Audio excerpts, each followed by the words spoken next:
Entonces, estamos acá ahora en relación a lo ecogradiente, ¿ya? Y en particular recordar de que teníamos previamente la secuencia spin-eco, que es una secuencia que parte con un pulso excitador de 90 grados y un pulso refasador de 180 grados en términos generales dentro de todas sus estructuras, ¿ya? Hay varias, como vimos, había secuencias que después usaban múltiples pulsos refasadores que se llaman RAR entonces, y otras que van a hacer una suerte de preparación tisular con un pulso inversor en primer lugar de 180 grados y luego el pulso excitador en un tiempo de inversión en función de buscar como objetivo disminuir la expresión de algún tejido dentro del plano de la imagen, ¿ya? En ese ámbito están todas estas secuencias de aquí, que son las secuencias de inversión-recuperación, ¿ya? Las secuencias que usan estos múltiples pulsos refasadores, que son las RARes, y esta secuencia madre, que es la secuencia spin-eco, que como dijimos,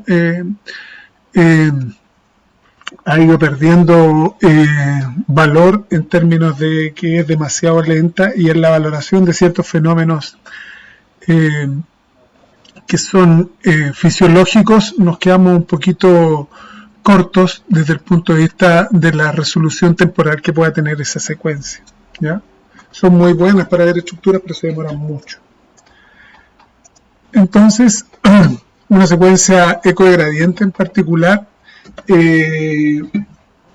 lo que hace estratégicamente para poder disminuir los tiempos es no ocupar pulsos de 90 grados y ocupar cualquier pulso excitador que no tenga 90 grados, es decir, puede ir entre 10 y 85 grados, ¿ya? Y también elimina en forma definitiva el pulso refasador, ¿ya? Entonces disminuye en forma sustantiva el tiempo que está asignado a ese fenómeno, ¿ya? Entonces, ecogradiente nos permite obtener, en el fondo, imágenes de estrategias que usan un pulso excitador menor a 90 grados, ¿ya? De todas maneras, están asociados en su estructura secuencial a un gradiente codificador de corte, después un gradiente codificador de fase, y el pulso refasador es reemplazado en el fondo por el gradiente codificador de frecuencia, que es un gradiente bipolar, que actúa sobre la FIT y genera un eco cuya característica es que su magnitud es menor en términos generales a lo que son las secuencias spin-eco. El mecanismo de llenado del espacio K ahora es un mecanismo análogo a lo que son las secuencias spin-eco, vale decir entonces es en forma secuencial. En el fondo, nuestro espacio K, que es este espacio virtual del cual habíamos hablado nosotros, que se caracteriza porque en el centro está el contraste y en la periferia está la resolución espacial, vale decir, en el centro están las ondas que tienen mayor amplitud y menos frecuencia, ¿ya? Y en la periferia están las ondas que tienen más frecuencia, que son mucho más rápidas, y menor amplitud. Por ende, ahora la señal va a provenir del centro del espacio K, que corresponde a aquellas señales que tienen mayor amplitud, ¿ok?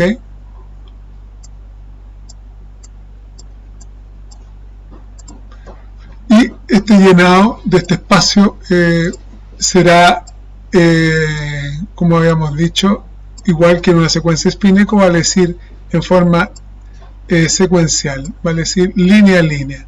Si son 256 líneas, será desde la 1 hasta la 256, de cada vez un pulso excitador, y un eco y una línea dentro del espacio acá.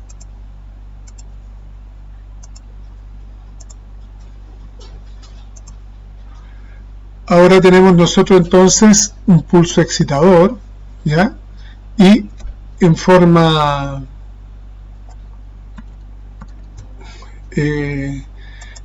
consecutiva este pulso excitador va a tener una amplitud o un flip angle que va a determinar un poco su potenciación. Más adelante vamos a ver cómo se asocian en realidad el ángulo de basculación del pulso excitador y la potenciación en términos particulares. Entonces, este primer pulso que vamos a tener nosotros lo vamos a llamar pulso alfa, ¿ya? En la secuencia de eco de gradiente. Y vamos a ver cómo este pulso alfa va a poner a todos los protones en fase. Sin embargo, una vez que los protones, que cese el pulso excitador, los protones rápidamente, producto de la acción del mecanismo T2 estrella, pierden rápidamente la coherencia de fase y luego, producto de la acción del gradiente codificador de frecuencia, la señal se refasa nuevamente, se genera el eco y nuevamente pierden la coherencia de fase.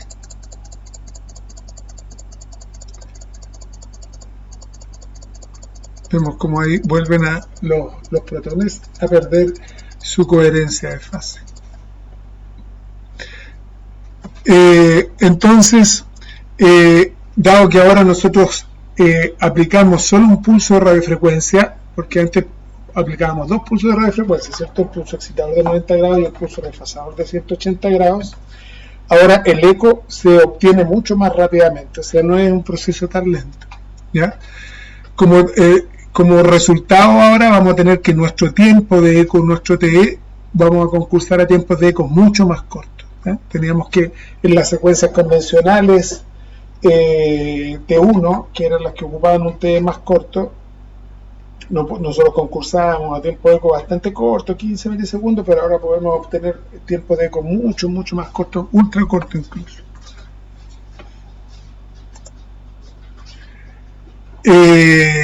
El uso en el fondo de un pulso excitador que no tenga 90 grados va a permitir una reducción significativa en los valores del tiempo de repetición. Entonces nosotros también vamos a poder acortar en forma significativa ahora el TR, ¿ya? La aplicación del lóbulo de fase del gradiente codificador de frecuencia genera una aceleración ahora en el desfase de la FIT. ¿Se acuerdan que la FIT es la señal libre inducida? Es el producto de la acción del primer eco y va a determinar en el fondo una disminución muy significativa en la magnitud de esta señal, ¿ya? La aplicación del lóbulo de refase ahora solo va a actuar sobre los protones que hayan sufrido el desfase del primer gradiente, no sobre el resto de los protones, lo cual va a generar que ahora que el producto de este mecanismo de generación de señal concurso genere un eco mucho más pequeño que lo que podemos obtener con la secuencia de spin-eco, ¿ya? Las pérdidas de fase asociadas a la inhomogeneidad del campo, los gradientes de susceptibilidad del tejido, los desplazamientos químicos, no se cancelan, ¿ya? Como si lo hacen en la secuencia de eco de spin, producto de la acción de los pulsos refasadores.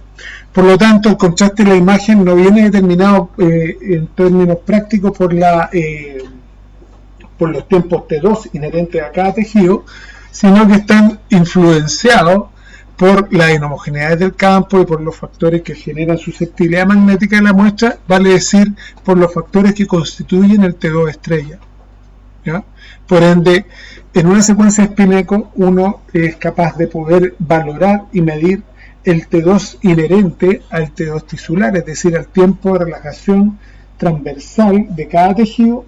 Sin embargo, aquí a este factor, además de este tiempo, tenemos que agregar de que los elementos asociados, como son la susceptibilidad magnética y la inhomogeneidad del campo, contribuyen a producir una pérdida de coherencia de fase mucho más rápida de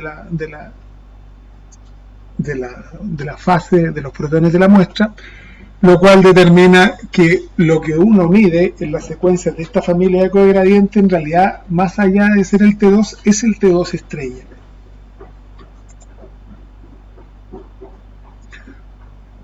Un ángulo inferior, un ángulo excitador inferior a 90 grados, reduce en el fondo la magnitud de la magnetización que se genera en el plano transversal, y además da pie a de que la magnetización o la recuperación de la magnetización longitudinal sea mucho más rápida, ¿ya?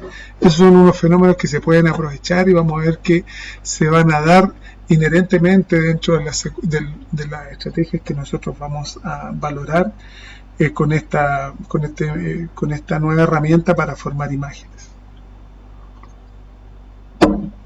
Producto de esta estrategia para reducir el tiempo de adquisición, entonces, si uno compara una secuencia eco-spin versus una secuencia eco-gradiente, vemos que la disminución de la amplitud de la señal entre la secuencia eco-spin y la secuencia eco-gradiente es muy significativa, ¿ya?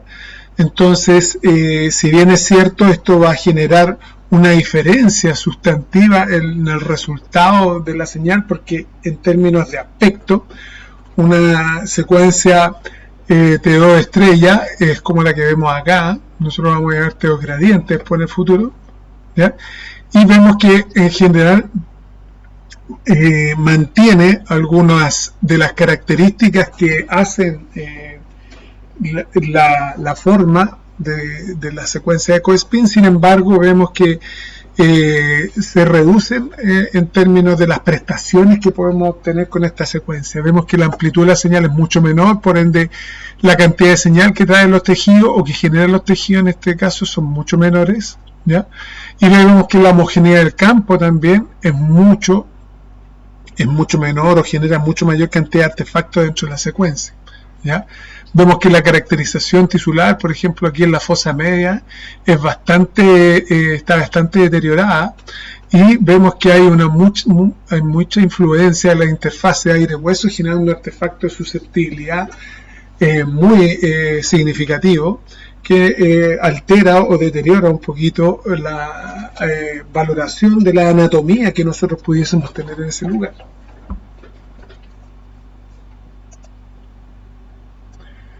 Entonces, en función de la longitud que pueda tener nuestro TR, nosotros en esta familia llamada la secuencia eco-gradiente vamos a poder separarla en dos grandes grupos, ¿ya?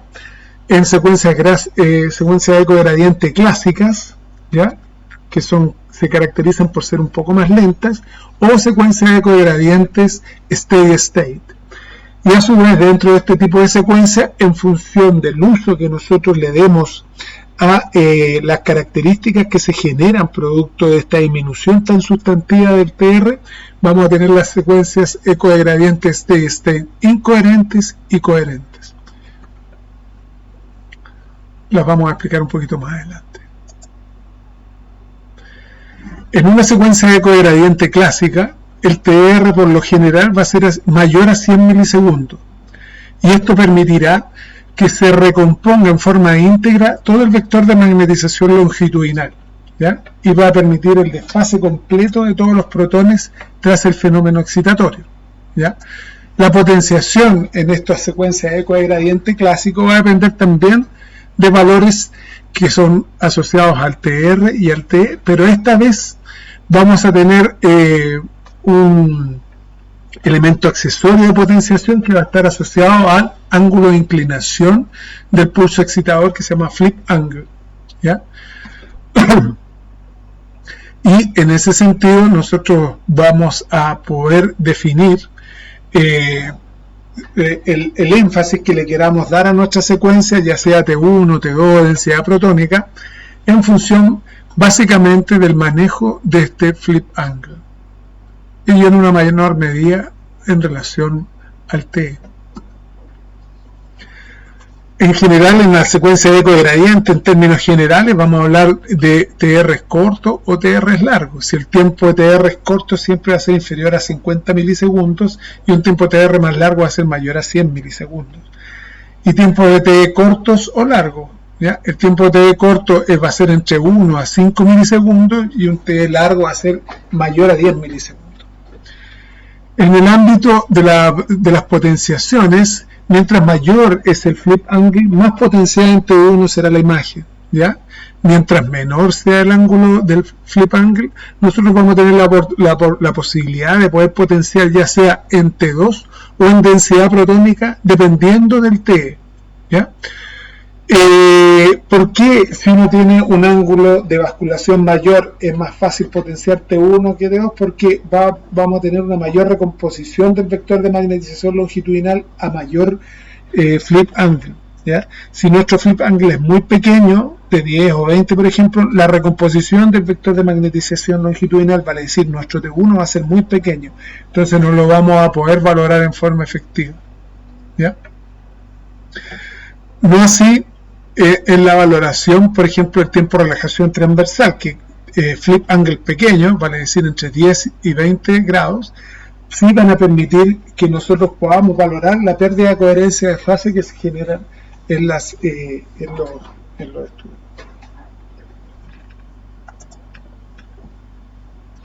Hay factores que son operador dependientes que nosotros podemos manejar, que están vinculados con el TR, por ejemplo, el TE, el flip angle, y hay otros factores intrínsecos que están determinados por las características propias del tejido, que son los T1, los T2 estrella y la densidad protónica en este caso, ¿ya? El flip angle, entonces, a ángulos bajos va a predominar entonces el efecto T2 estrella, ¿ya? Mientras más pequeño sea nuestro pulso excitador, menos ángulo tenga, más parecido a T2, ¿ya? Es decir, a T2 estrella, y se va a minimizar la expresión de la potenciación T1, ¿ya? Si nosotros aumentamos el valor de nuestro ángulo alfa, es más parecida a la imagen, o está más potenciada en el fondo en T1. En relación al TR, si nosotros tenemos TR muy cortos, se acentúa más la potenciación en T1, y si tenemos TR largos, se favorece que nosotros podamos tener mayor expresión del T2 estrella. En relación al TE, la ponderación T2 estrella aumenta a medida que nosotros incrementamos el valor del TE, ¿ya? Y a un TE más largo nos va a permitir más desfase antes de la formación del eco, por ende vamos a tener mayor expresión T2. En TE más corto, aquí nosotros tenemos un aspecto en el fondo de aspecto de densidad protónica, ¿ya? Al no utilizar el pulso de 180 grados, entonces vamos a tener que no se van a corregir las inhomogeneidades del campo y no se van a corregir los efectos que se generen a partir de la susceptibilidad magnética que pueda tener la muestra.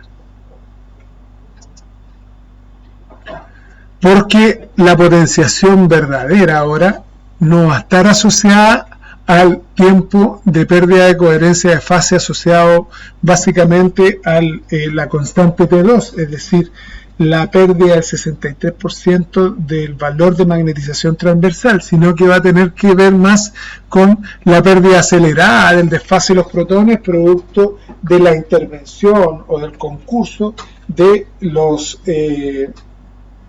los factores asociados a la pérdida de coherencia de fase relacionadas con la incoherencia, con la inhomogeneidad del campo y la presencia de artefactos de susceptibilidad o la heterogeneidad que pueda tener el campo magnético. Entonces aquí tenemos una muestra bien práctica para que uno pueda observar en el fondo el aspecto de una secuencia potenciada en T2 y el aspecto de una secuencia potenciada en T2 estrella, ¿ya? En este ámbito también cabe la regla o la norma mnemotécnica de que hiper el líquido cefalorraquídeo, hiper la corteza, ¿ya? Siendo más hipointenso la sustancia blanca. Aquí en T2 también se va, pero se da con mucho menos intensidad. Es mucho más intensa la señal, la amplitud de la señal obtenida producto de esta estrategia secuencial es mucho menor, por ende la intensidad de señal también es mucho menor en el plano de la imagen. Según ustedes recuerdan, los valores de por ejemplo, de constante T2 para la grasa son relativamente bajos, y es así que, por ejemplo, que este se parece mucho más a una secuencia spin-echo, ¿ya?, convencional, la más clásica. ¿Por qué? Porque la grasa no tiene mucha expresión en el plano de la imagen, en relación a cómo se expresa la grasa, que tiene mayor señal en las secuencias radio, ¿ya?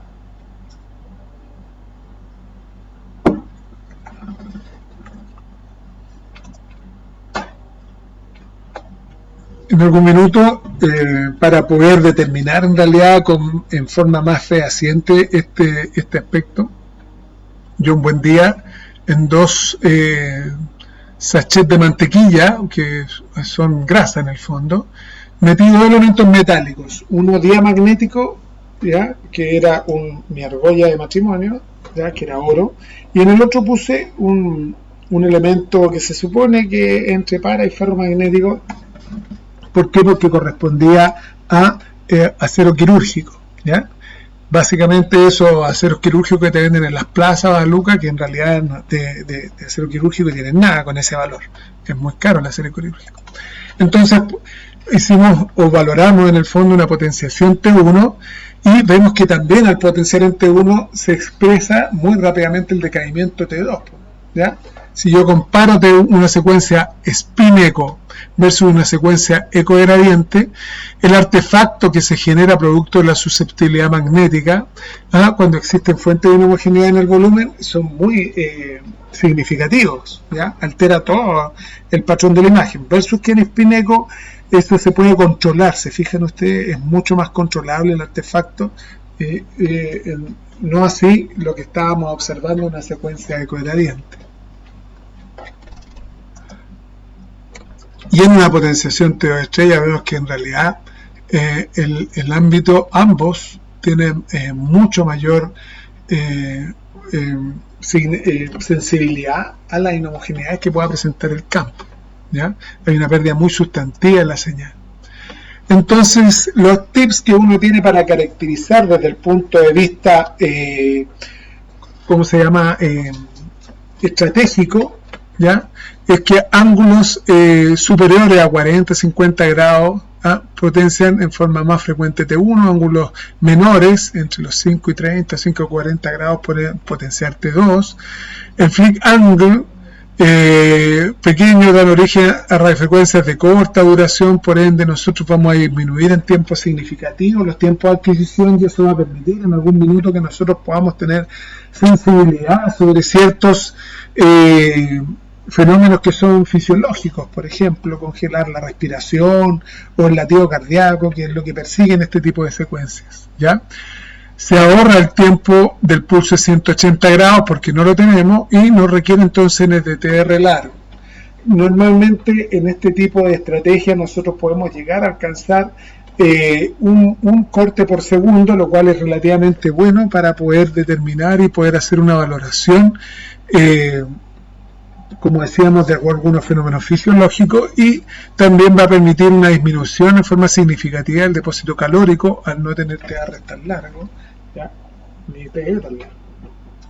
Entonces aquí ahora vamos a comparar las señales. Recuerden ustedes que habíamos hecho una prueba con un choripán y una longaniza, una prieta y una longaniza, y habíamos puesto también dentro de nuestro plano de estudio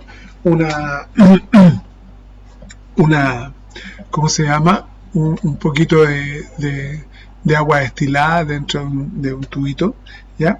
Y podemos ver entonces en el fondo cómo es la expresión de los tejidos con una secuencia ecospin, ¿ya?, pura, vale decir un pulso excitador, un pulso refasador, una línea del espacio acá, ¿ya? Y vemos que la grasa en realidad es bastante hipointensa, la definición de borde es muy buena, Sin embargo, con la secuencia RARE hay un cambio significativo en el aspecto de la grasa, ¿ya? Se pierde un poquito de resolución de borde. Recordemos que a mayor cantidad de pulsos refasadores nosotros le vamos a dar la opción que haya la aparición de un fenómeno que se llama blurring, que hay una pérdida en el fondo de la resolución de borde de la estructura, es decir, de la nitidez de la estructura. Y en la secuencia de ecogradiente, producto de su acción, vemos que en realidad volvemos a tener la misma percepción de la expresión de la grasa. Sin embargo, en este caso, en los interfaces aire-tejido, es muy significativo el artefacto de susceptibilidad que genera el aire. Entonces ahí tenemos que nosotros poder determinar en el fondo un concepto que dé pie o que está dado en realidad por lo inhomogéneo que es el resultado en la perspectiva de las imágenes que podemos obtener con esta estrategia de TO estrella. Entonces, desde la perspectiva solo óptica, ¿ya? ¿Qué es lo que nos ofrece TO estrella o cuáles son las desventajas que caracterizan el TO estrella? En general uno puede decir que son más artefactuadas y tienen mayor nivel de ruido. Hay un concepto que está determinado por la cantidad de señal y la cantidad de ruido que hay. Cuando nosotros, por ejemplo, la secuencia Spin-Echo, la relación señal-ruido es muy buena. En RARE también es bastante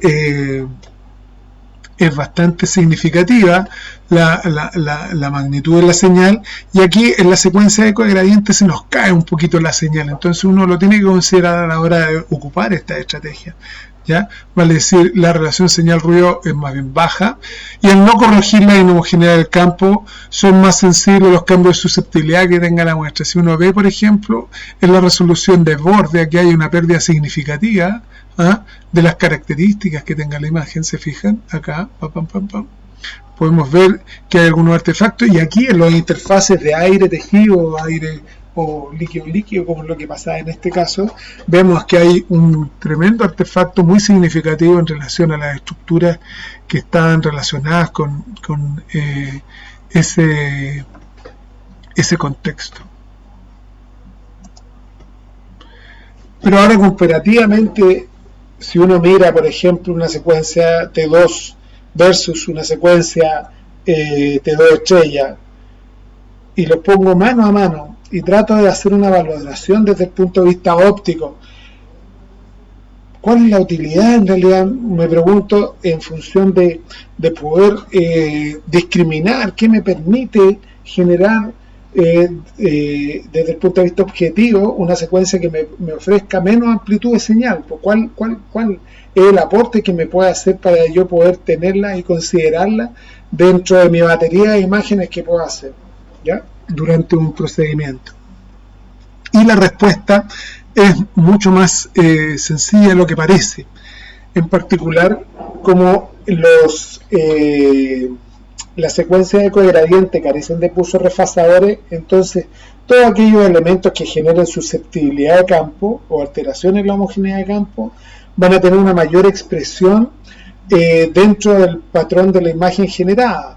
Por ejemplo, en los distintos estados de oxidación de la sangre vamos a tener distintas respuestas en función del grado de oxidación de la sangre. Si uno tiene una secuencia donde tenga oxihemoglobina, en toda la secuencia vamos a tender a no tener una percepción de la sangre en ese plano de estudio, producto de que la oxihemoglobina es diamagnética y no produce alteraciones sobre los tiempos de relajación de las demás estructuras.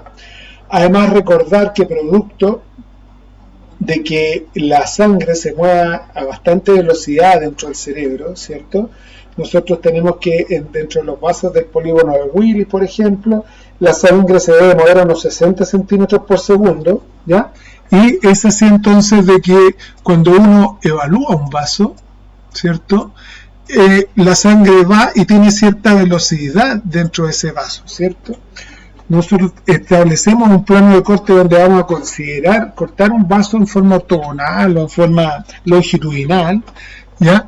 Y cuando mandemos nuestro pulso excitador vamos a tener que los protones van a excitar este plano, donde tenemos nuestro gradiente codificador de corte. Sin embargo, cuando nosotros vayamos a leer ahora, vamos a generar el eco, vayamos a valorar el eco obtenido, los protones con señal de la sangre se han movido fuera del plano de corte. Por ende, lo que uno tiene que esperar dentro de esa estructura es que el vaso se vea hipointenso, vale decir, sin señal, ¿ya? Dado que la sangre excitada sale del plano de corte, ¿ya? Pero ahora, cuando hay sangre que está fuera del lecho vascular, esa sangre es estacionaria, ¿ya? En una primera instancia, en una hemorragia cerebral, la sangre durante las primeras 24 horas todavía es oxihemoglobina. Pasando las primeras 24 hay una transformación en la oxidación de la sangre y pasa a convertirse en desoxihemoglobina. Y esa deoxihemoglobina es paramagnética. ¿Qué significa paramagnética? Que acelera los tiempos de relajación tanto de T1 como T2.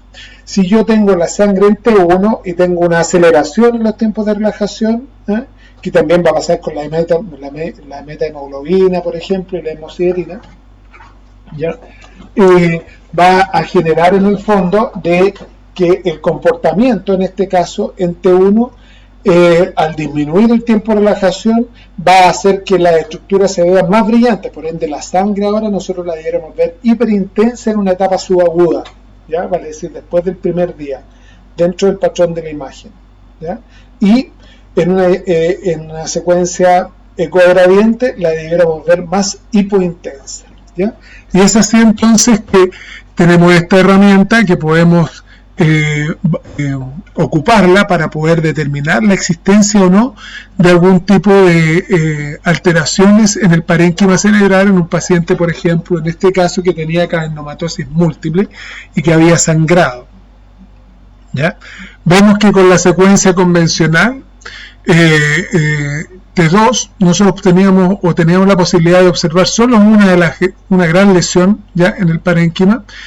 Sin embargo, producto de este fenómeno de mayor sensibilidad a la inhomogeneidad del campo que presenta las secuencias T2 estrella, tenemos que el paciente en este caso tenía otros dos focos hemorrágicos que no habíamos visto en forma previa con las secuencias convencionales.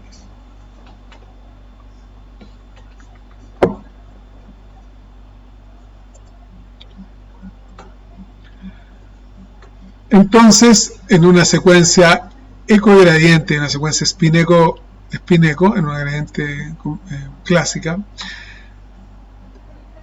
antes del próximo TR, la magnetización transversal desaparece completamente y hay una completa recomposición del vector de magnetización longitudinal en función de todos aquellos valores de TR que superen los 100 milisegundos. Sin embargo, con esta estrategia tenemos la posibilidad de ocupar TR que sean menores a los 100 milisegundos. Y aquí se va a crear una nueva condición que se llama steady state, ¿ya? Que está relacionado en el fondo con que no se pierda completamente los pulsos que digamos que se desfase completamente la muestra y que no se recomponga completamente el vector de magnetización longitudinal, ¿ya? Entonces ahí tenemos dos factores que intervienen en el minuto de que uno disminuya, solo a partir de disminuir en forma significativamente el TR, es decir, disminuye por menos de tiempos asociados a los 100 milisegundos, ¿ya?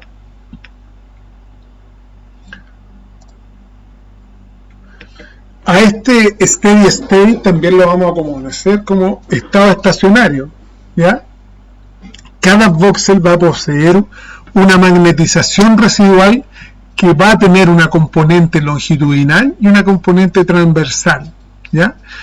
Los pulsos de excitación van a generar en el fondo señales secundarias que se van a superponer a la FIB, ¿ya? Y se van a llamar eco de spin o ecoestimulado, ¿ya? Y esos en el fondo van a determinar que uno tenga en el fondo ahora una señal más bien constante, pero de amplitud variable, durante una secuencia de eco de gradiente.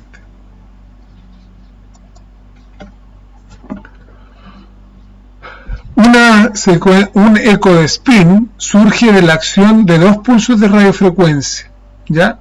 Vale decir, tenemos que recién en el tercer TR uno podría esperar la aparición en el fondo de un tren de eco estimulado. Y un eco estimulado se genera a partir de la acción de tres o más pulsos de radiofrecuencia.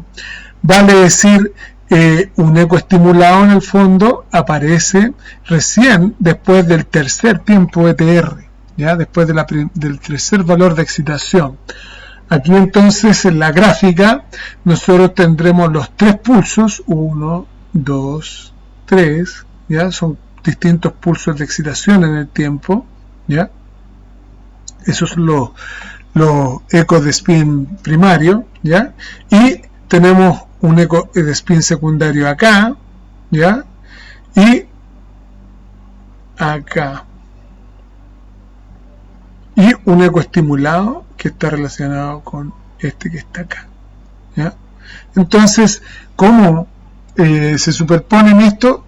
En el fondo se van a superponer ya sea a la FIT aquí, que esta es la FIT más un eco spin, ¿ya? Y aquí tenemos un eco spin más un eco estimulado que también se superponen justo antes del próximo TR, justo antes del pulso, digamos, del nuevo pulso excitador. Vale decir, al cuarto fenómeno excitador aquí nosotros vamos a tener que la señal va a estar compuesta por a lo menos dos ecoestimulados dos ecospin y 4 ecoestimulados, ¿ya? Entonces lo que vamos a tener como características de señal, vamos a tener una señal que es continua en el tiempo, cuya amplitud va a ir variando en función de la cantidad de ecoestimulados que se generen.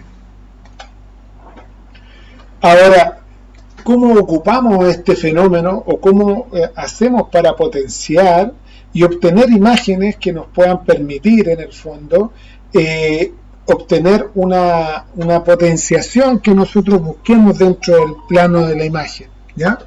En ese ámbito, nosotros vamos a tener que, en steady state, vamos a tener presencia simultánea ahora de componentes ya sea longitudinales y transversales remanentes, porque por lo que para poder potenciar vamos a tener que privilegiar en el fondo la dominancia de un componente por sobre la otra, ¿ya? Eso va a definir en el fondo cuál va a ser la expresión en el fondo que vamos a tener dentro del plano de la imagen.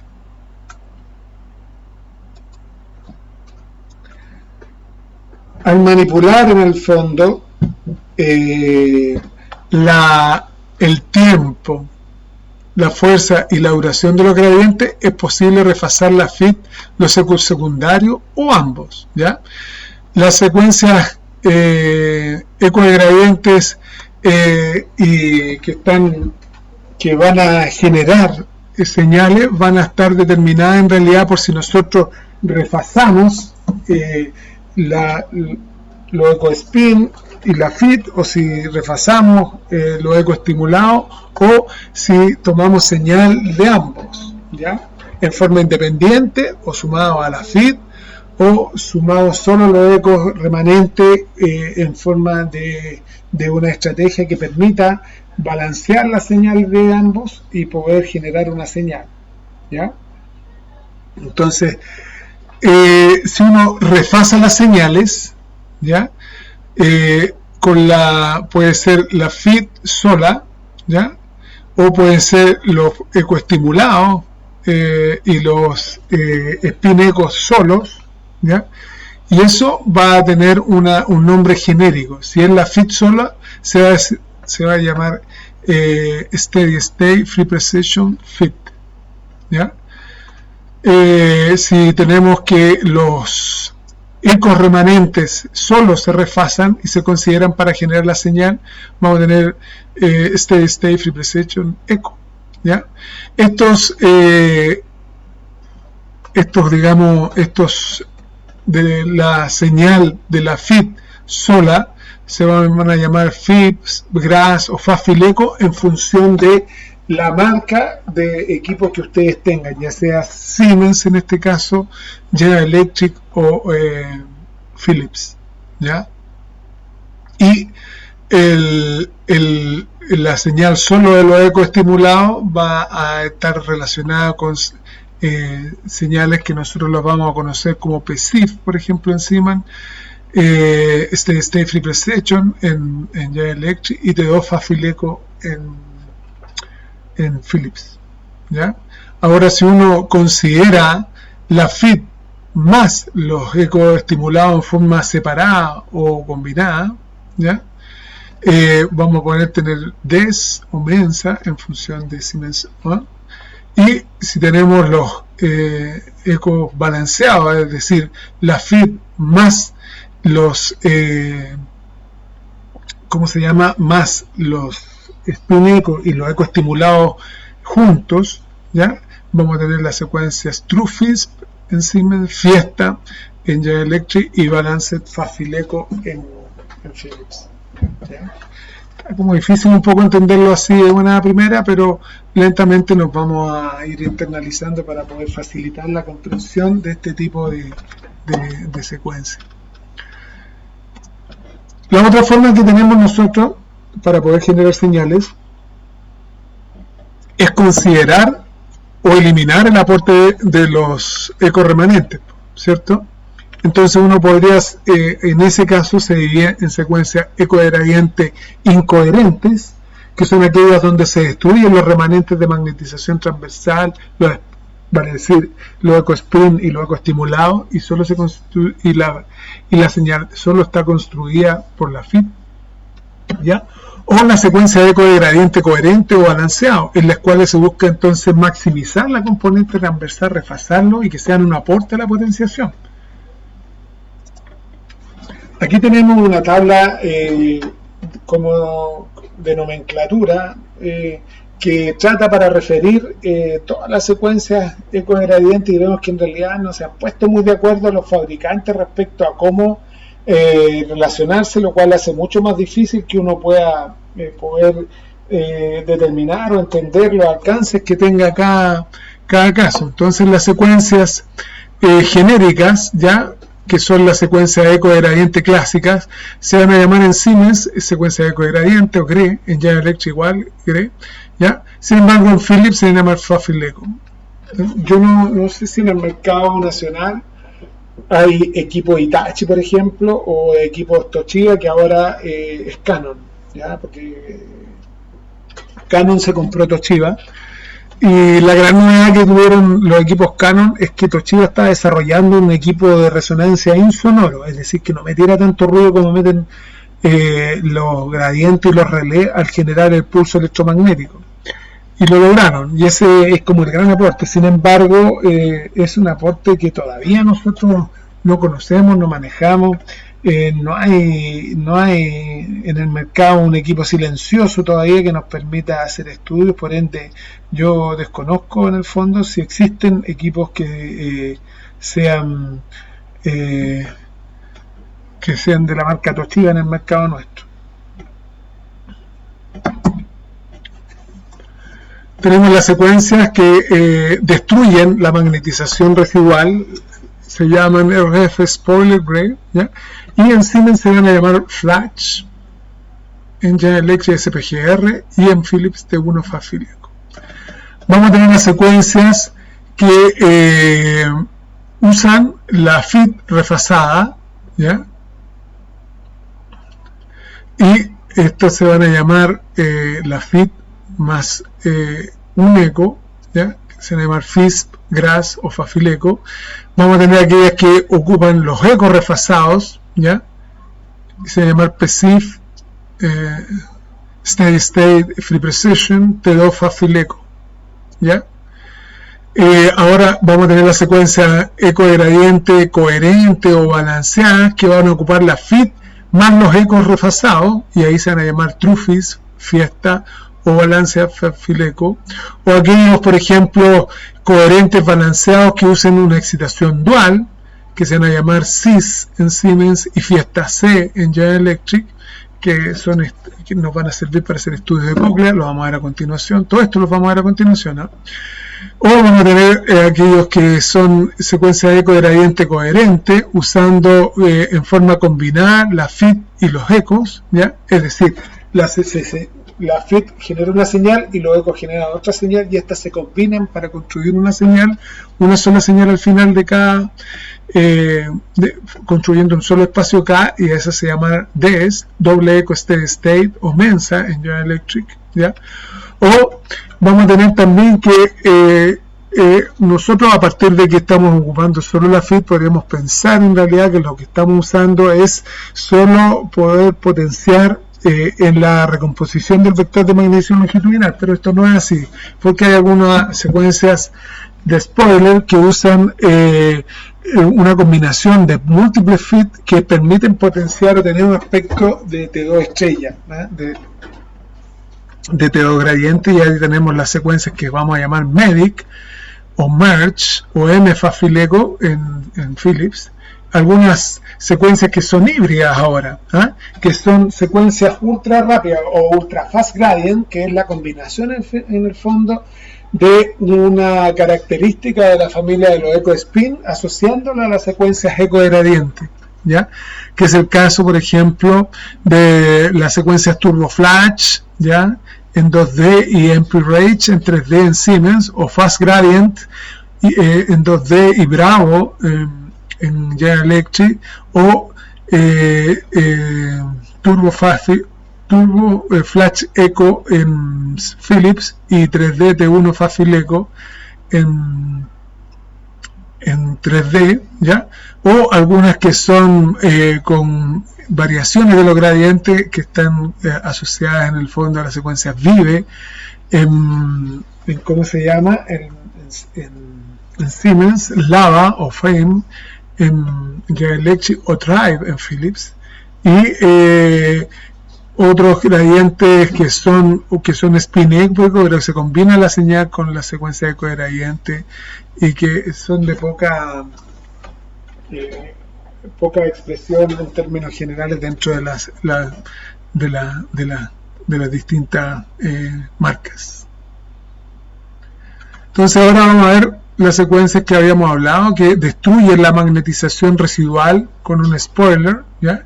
Y que se llaman secuencias eco-gradiente incoherente o secuencias steady state de la FIT. Se refiere a una estrategia en el fondo que aniquila los componentes de la magnetización residual de magnetización transversal. Y uno eso normalmente lo ocupa con una radiofrecuencia spoiler, una radiofrecuencia destructora que destruye estos remanentes. Pero también podría hacerlo en realidad con un TR, alargando el TR, vamos a lograr el mismo objetivo, o con gradientes también que puedan generar, alcanzar este mismo fenómeno. Uno, desde la perspectiva de la generación de imagen, vamos a tener que el pulso alfa o el pulso excitador es simultáneo al gradiente codificador de corte, y antes del próximo TR está este spoiler, que va a ser aquel que destruya la magnetización transversal, ¿ya? Entonces, en el minuto que uno lea la señal, nosotros más no vamos a tener aporte de esos remanentes de magnetización transversal, ¿ya? Entonces, la señal solo se va a obtener de la FIT, ¿ya? Habiendo previamente destruido todas aquellas señales que provengan de los eco spin o los eco estimulados generados a través de esta estrategia.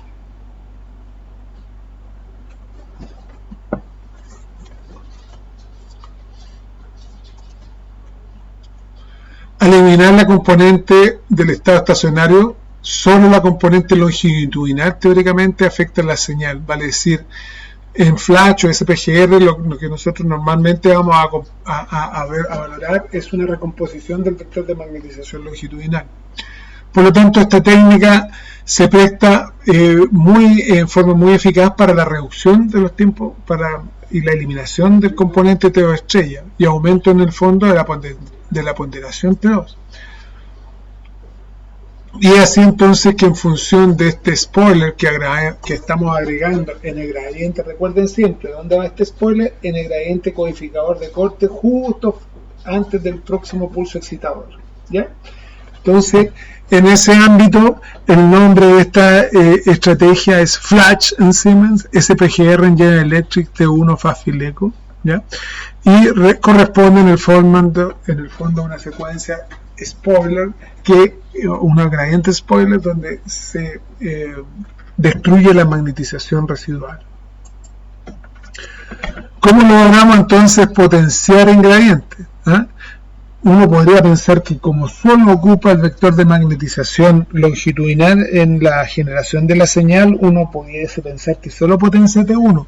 Sin embargo, recordemos que hablamos en parte de la clase de que también nosotros podemos manipular el TR, el TE y el flip angle, que son factores operador dependientes, y también entonces vamos a poder obtener otras potenciaciones distintas a T1, en este caso T2 estrella y densidad protónica, ¿ya?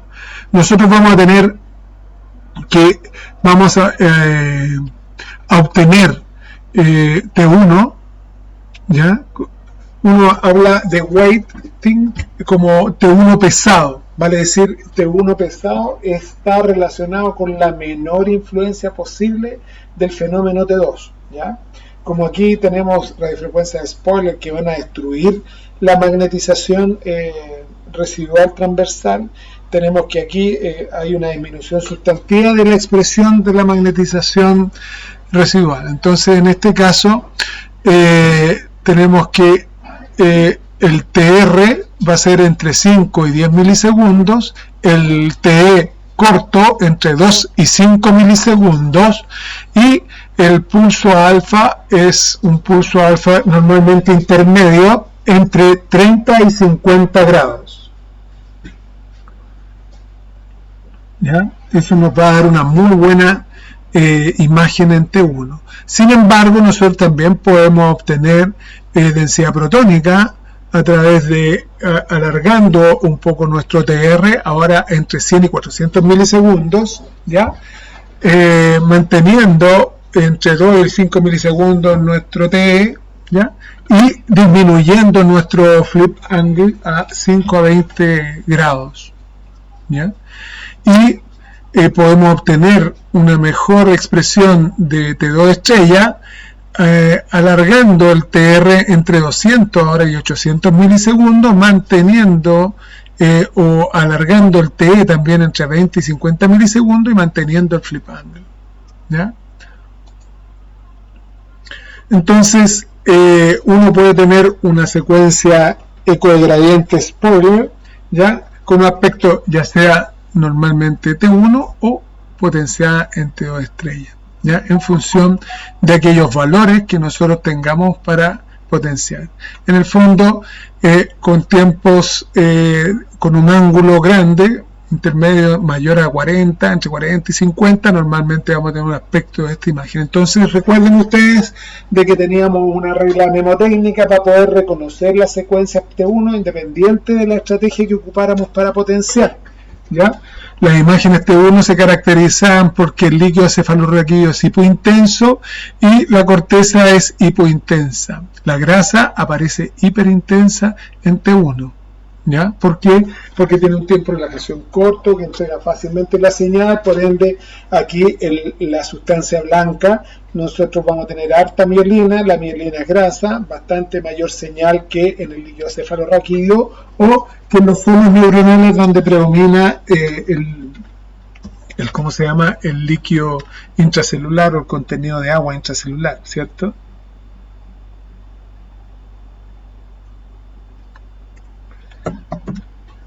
En ese ámbito, aquí podemos ver que la potenciación T2 estrella también hace una mejor discriminación o igual discriminación que los T2 convencionales que habíamos visto, ¿cierto?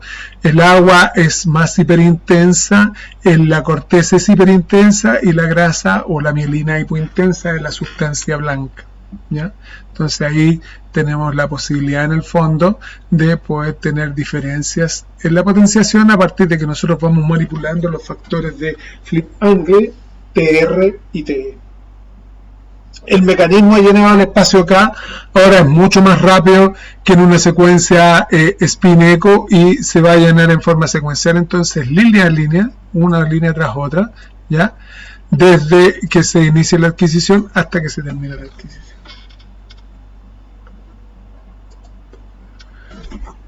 ¿En qué estudios nosotros usamos con mucha frecuencia las secuencias spoiler gradient o error gradiente flash, ya, o SPGR, como habíamos dicho, como ustedes quieren llamarle?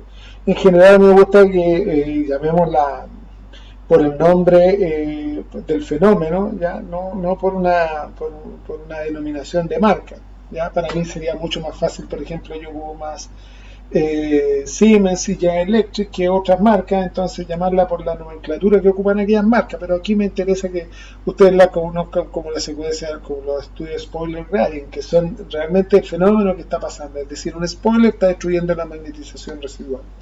Y en este caso nosotros tenemos que en los estudios dinámicos angiográficos, como podemos obtener tiempos tan cortos, nos va a permitir tiempos de exploración muy cortos, y vamos junto con la acción en el fondo de el uso de un medio contraste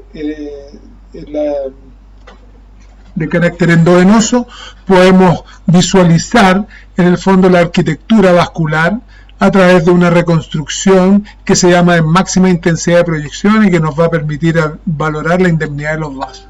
Aquí tenemos la imagen o el raw data bruto, ¿ya? Es decir, todos los cortes en una secuencia de gradiente se van a hacer, no sé, por alrededor de 100 y tantos cortes para poder generar una imagen como esta, ¿ya?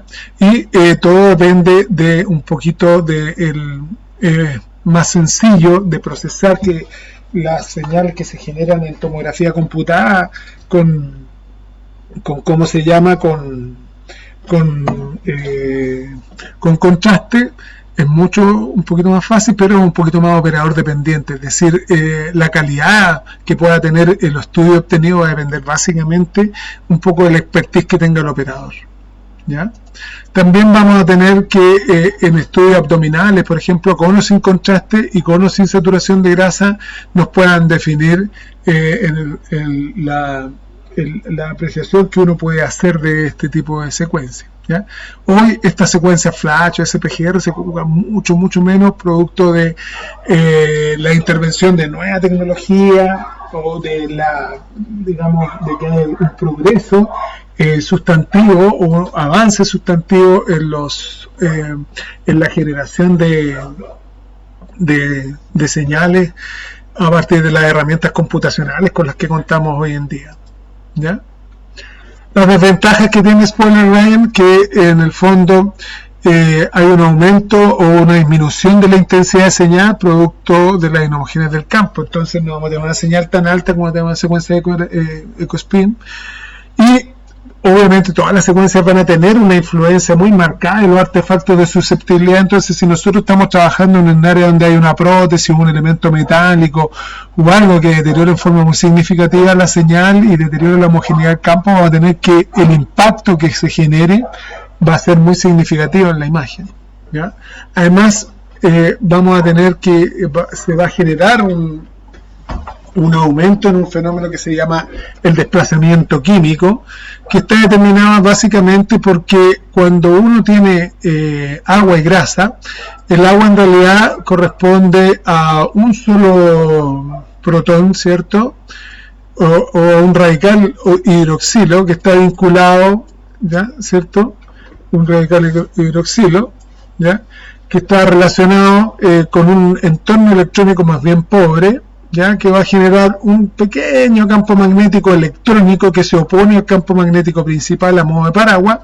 Por ende, la influencia del campo magnético principal aquí va a ser bastante efectiva sobre los radicales hidroxilo, ¿ya? Sin embargo, los radicales metilo, que son los radicales CH2 y CH3, ¿ya? Vamos a tener que ellos están asociados a cadenas de triglicéridos, ¿ya? Y esas cadenas de triglicéridos, donde van a estar metidos estos radicales, van a estar en el fondo asociados a un gran entorno electrónico, que van a producir esta cadena de triglicéridos que va a funcionar ahora como un gran paraguas frente al campo magnético principal. Por ende, esto va a generar que la influencia del campo magnético principal sobre estos radicales CH2, CH3 sea menor, ¿ya? Y en ese ámbito nosotros tengamos de que el tiempo de frecuencia precisional, ¿se acuerdan que la precesión era un fenómeno que se da solo bajo la influencia de un cuerpo, bajo la influencia de un campo magnético externo, disminuya? Es decir, la frecuencia precisional entonces de los radicales metilo va a ser menor a la frecuencia precisional de los radicales hidroxilo. Por ende, ya cuando uno esté valorando la frecuencia precisional de lo uno y del otro, vamos a tener, por ejemplo, este que es un poquito más lento, va a ser la frecuencia precisional de la grasa, y este va a ser la del agua, ¿ya? Y vamos a tener que en algún minuto ambos van a estar en fase y van a tener una imagen, o van a generar una imagen que se llama aditiva, y se va a poder generar en el fondo que en algún minuto ambos estén, por ejemplo, fuera de fase, ¿ya? Y aquí el fenómeno que se va a generar es un fenómeno que se va a llamar fenómeno destructivo. Todo esto porque el apantallamiento del agua y de la grasa solo son distintos y hay una pequeña diferencia precisional entre ambos. Entonces este fenómeno destructivo nosotros lo vamos a ver y lo vamos a conocer como artefacto de desplazamiento químico, ¿ya? ¿Qué significa esto? De que nosotros acá vamos a tener el fenómeno destructivo, y aquí vamos a tener el fenómeno aditivo, es decir, en esta parte lo vamos a ver más blanco y aquí lo vamos a ver negro, ¿ya? Y eso va a estar solo determinado porque en un voxel van a coexistir agua y grasa. Y en ese sentido se va a generar ese tipo de artefacto que se va a llamar artefacto de desplazamiento químico, ¿ya? Ahora, las secuencias coherentes se van a caracterizar porque vamos a aprovechar en el fondo la magnetización residual, no la vamos a destruir y la vamos a usar y va a contribuir a la generación de una señal, ¿ya? Un cafecito para poder hidratar la garganta. Por ejemplo, en esta secuencia que se llaman GRASS o FISP, lo que tenemos es un pulso ahora que en vez de ser un spoiler destructor, ¿ya? Es un pulso refasador en el gradiente codificador de fase. Ojo, gradiente codificador de fase. Tenemos que recordar que para construir una señal, ¿ya? Nosotros tenemos un gradiente codificador de corte que va a determinar el plano de corte, ¿ya? Es lo primero que vamos a ver, que corresponde a esto, ¿ya? Luego vamos a obtener un gradiente codificador de fase. ¿Qué va a ser el gradiente codificador de fase? Van a ser varias líneas aquí, que corresponden en el fondo a esto. Va a determinar qué línea en el espacio K es la que se llena producto de la acción que estemos haciendo en esta secuencia, ¿ya? Y finalmente el gradiente codificador de frecuencia, ¿ya? Va a determinar las características que tenga cada línea, es decir, si por ejemplo tiene poquita amplitud y alta frecuencia, o que tenga alta amplitud y poca frecuencia, ¿ya? Eso va a determinar cada uno de esos factores.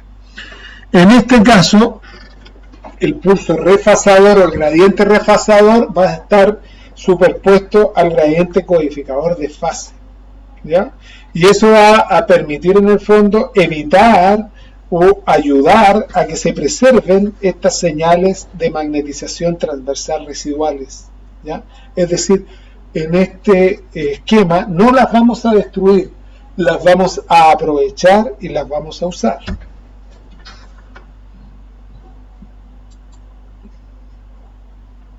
Entonces,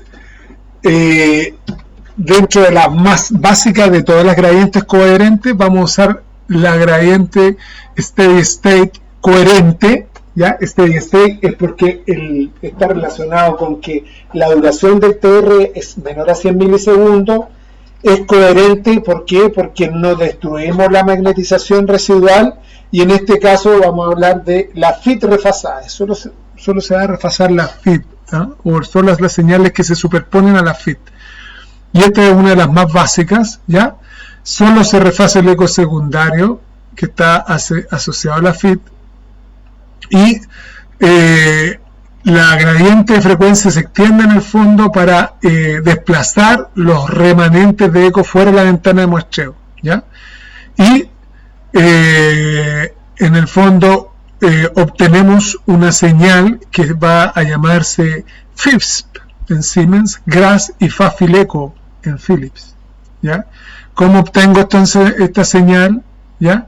Tenemos nuestro pulso excitador alfa, porque es una secuencia ecogradiente que no tiene un pulso 90 grados, sino que tiene un pulso excitador menor a 90 grados, vale decir un pulso alfa, ¿ya? Tenemos nuestro gradiente de selector de corte, en este caso, que es el que vemos acá, ¿ya? Nuestro gradiente selector de fase, que va a determinar qué línea entonces es, y en ese mismo plano está nuestro gradiente refasador, nuestro pulso refasador, ¿ya? Después actúa la frecuencia, el gradiente codificador de frecuencia, que determina en el fondo las características que va a tener el eco, y a este eco le vamos a llamar GRASS, ¿ya? Son secuencias con TR corto y dan pie a señales que están relacionadas con T2 bien pesado, ¿ya? Se han dejado de usar en el tiempo porque el patrón de calidad que tenían estas secuencias no tiene la efectividad que se ha logrado con otras estrategias que estamos usando en la actualidad, ¿ya? Y ocupaba pulso alfa alternante, es decir, un pulso positivo alfa y un pulso negativo, como ustedes lo ven, un pulso que era positivo para acá, un pulso invertido negativo para acá, para preservar la magnitud en el fondo de la saturación o del estado estacionario que se mantuviese, ¿ya?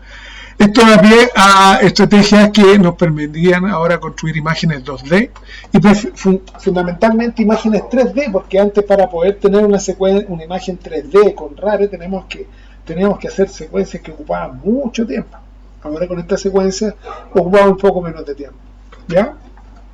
Y el contraste dependía básicamente del TR, como lo habíamos visto, el TE y el pulso alfa, ¿ya? Y el TE en el fondo era el que va a controlar la potenciación TO estrella. En este caso también teníamos que el espacio acá se llena en forma secuencial, vale decir una línea tras otra en función de cada pulso excitador. El resultado era una imagen parecida a esta, con una ponderación entre dos estrellas, usada en columna para poder mitigar cierto artefacto. Acordémonos que acabamos de hablar de la señal de la sangre, cuando la podemos observar en relación a su pulsatividad, ¿cierto? Que se va moviendo la sangre dentro de los vasos. En la aorta se mueve a 160 centímetros por segundo, no sé, en el cerebro a 60 centímetros por segundo, según lo que habíamos visto. La sangre venosa se mueve a 15, 20 centímetros por segundo, un poquito más lento. Sin embargo, producto de este fenómeno que tenemos nosotros, que es el fenómeno de Monro-Kelly, tenemos que en un continente cerrado, que es la calota, ¿cierto? Los que contribuyen a mantener la PIC son el volumen neuronal, ¿ya? Dentro de ellos el líquido cefalorraquídeo, que está en los ventrículos y en el espacio subaracnoideo, y además el aporte vascular que se haga, ¿cierto? Desde la perspectiva de una arteria, por ejemplo, y de una vena. Entonces, cuando nosotros estamos en sístole, ¿qué pasa? Pasa que estamos aumentando la cantidad de sangre que llega o que se contribuye al cerebro, ¿ya? Estamos aumentando la cantidad de sangre cuando estamos en sístole, aumenta la contribución de la sangre al cerebro o al ¿cómo se llama? O el volumen intracraneano.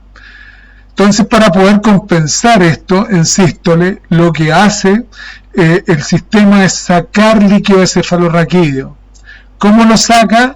Lo saca a través del foramen magno hacia abajo, ¿ya? Entonces, el líquido cefalorraquídeo tiene una pulsatibilidad que es muy importante, que genera un artefacto que se llama outflow, ¿ya? Igual que el artefacto que se genera a nivel de los vasos arteriales o venosos, en función de que recibe el pulso excitador y no recibe el pulso refasador.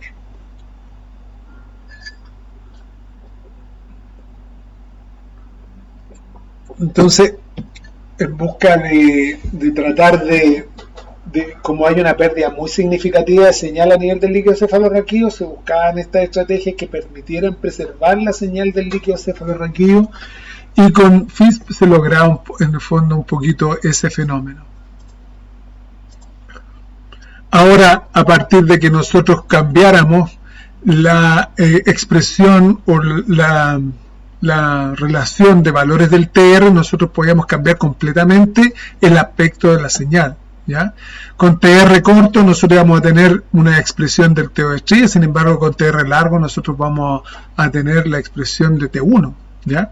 Entonces, a valores de TR mayores a 250 se pierde toda la magnetización transversal, por ende la potenciación es completamente T1. Entonces, el aspecto de estas imágenes, a pesar de que haya una refase de los protones secundarios, se comporta como una secuencia de gradiente incoherente, es decir, tiene todo el aspecto de una potenciación T1, ¿ya? Ahora, en relación al flip angle, ¿ya? Si uno mantiene los valores TR y TE constante, a flip angle bajos se producen imágenes potenciadas más en densidad protónica, y en flip angle mayores resulta que el contraste ahora, como nosotros tenemos que se está generando en forma simultánea, ¿ya? La recomposición del vector de magnetización longitudinal, es decir, tenemos esta curva que está recomponiéndose, y tenemos en forma simultánea la pérdida de la fase, es decir, también tenemos esta curva.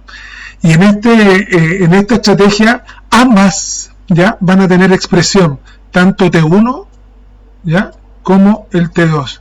Entonces, la potenciación que se obtiene es una potenciación híbrida que se llama T2, T1, ¿ya? Porque siempre predomina un poquito el efecto T2.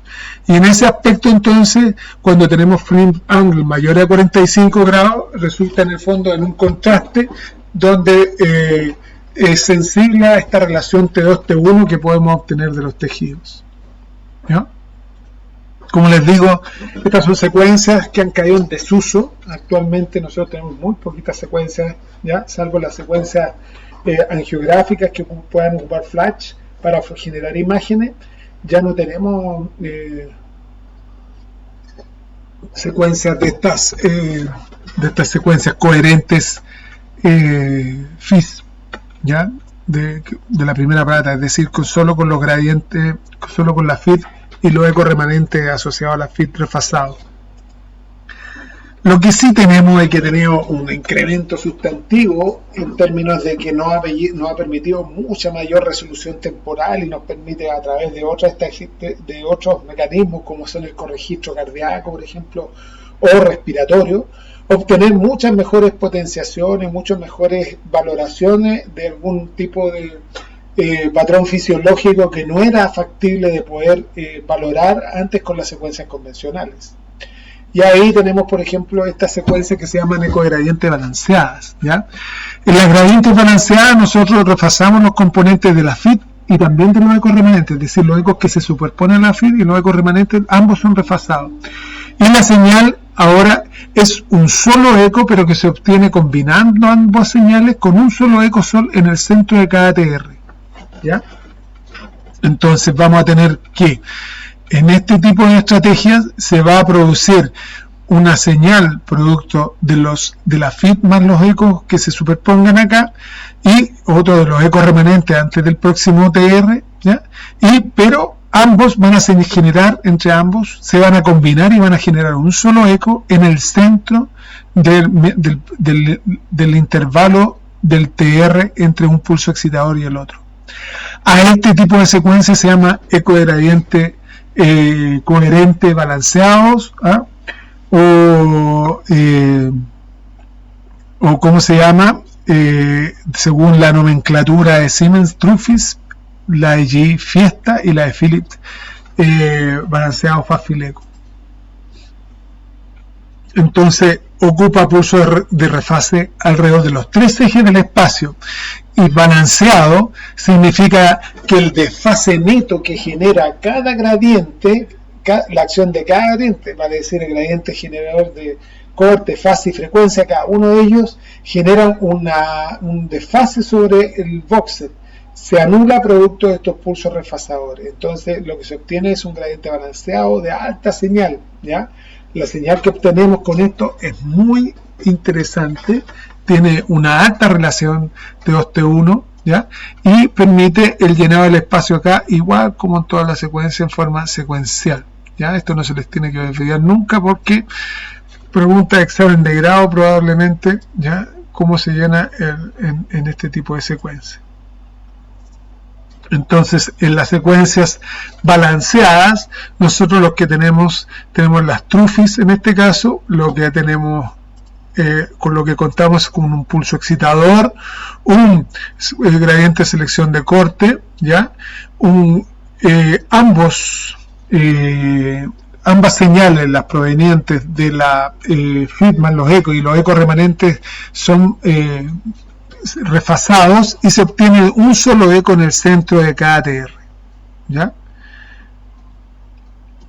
Esto en general va a determinar de que sea excesivamente sensible a las inhomogeneidades del campo y tengamos la generación de un artefacto que normalmente solo vemos con esta secuencia, que son estas líneas que vemos acá, aquí, por acá, acá, se fijan, este tipo de líneas, ¿ya? Y esas líneas se llaman, o acá, por ejemplo, que están estas líneas a lo largo de todo el eje, en el eje axial, se llaman líneas de Moire, ¿ya? Esas líneas de Moire son un error de codificación de la información dentro del espacio K, producto de las inhomogeneidades del campo. Entonces, lo hace como una señal hipointensa, en bandas hipointensas en los márgenes, producto de que al tener FOC demasiado amplios, ¿ya? Se pierde la homogeneidad del campo en forma muy significativa y tenemos entonces en el fondo la pérdida de la valoración que tenemos producto de estos fenómenos asociados a ¿cómo se llama? A las alteraciones en la construcción de la señal dentro del espacio K.